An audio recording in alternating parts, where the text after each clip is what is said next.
putting two things side by side to make you notice something. It could be their differences, similarities, or something surprising. তো ইয়াতো আমাক আগত যেনেকে topic এটা পালো তাৰ নিচিনা অৰ্থ ইয়াত প্ৰকাশ কৰি আছে কিন্তু অলপ বেলেগ যেনেকে জাপ্টা পজিশন কাক কৈ আছে যে আমাক দুটা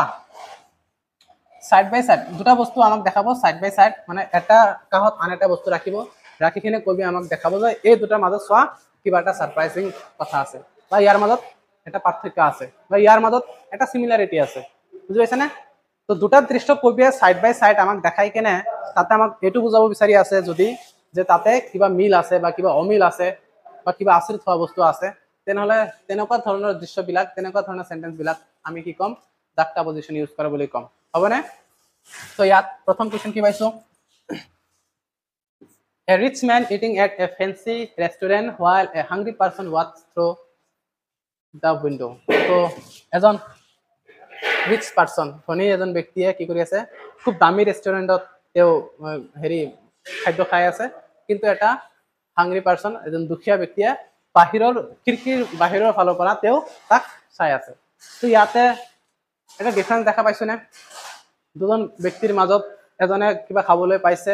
আৰু এজনে একো খাবলৈ পোৱা নাই তো ইয়াতে এটা ডিফাৰেন্স দেখাইছে ৰিচ ভাৰ্সেস পুৰ হয়নে ধনী দুখীয়াৰ মাজত এটা ডিফাৰেন্স দেখাইছে A new phone laying on top of an old typewriter. So নতুন মোবাইল মানে নতুন টেকনোলজি old typewriter মানে old technology ইয়াতে টেকনোলজিৰ এটা ডিফাৰেন্স বুজাইছে নতুন পুৰাণাৰ মাজত এটা ডিফাৰেন্স বুজাইছে ঠিক আছে The bird flying peacefully over a battlefield. তো এটা চৰাই কি আনন্দ মনৰে শান্তি মনৰে কি কৰি আছে উৰি যায় আছিল তাৰ ওপৰেদি এটা ব্যাটলফিল্ড যত নেকি যুদ্ধ চলি আছিল যুদ্ধৰ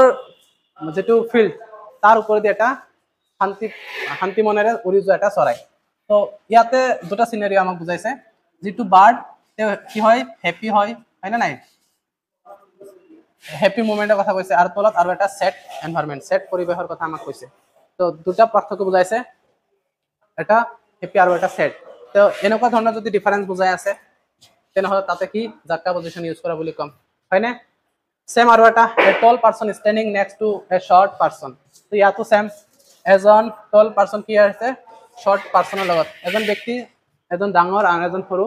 তো ইয়াতে সাইজৰ কথা বুজাইছে যে দুজন একলগে ৰখি আছে তাৰ মাজত আমি ডিফাৰেন্স কি পাইছো এজন ওখ বেছি আৰু এজন ছুটি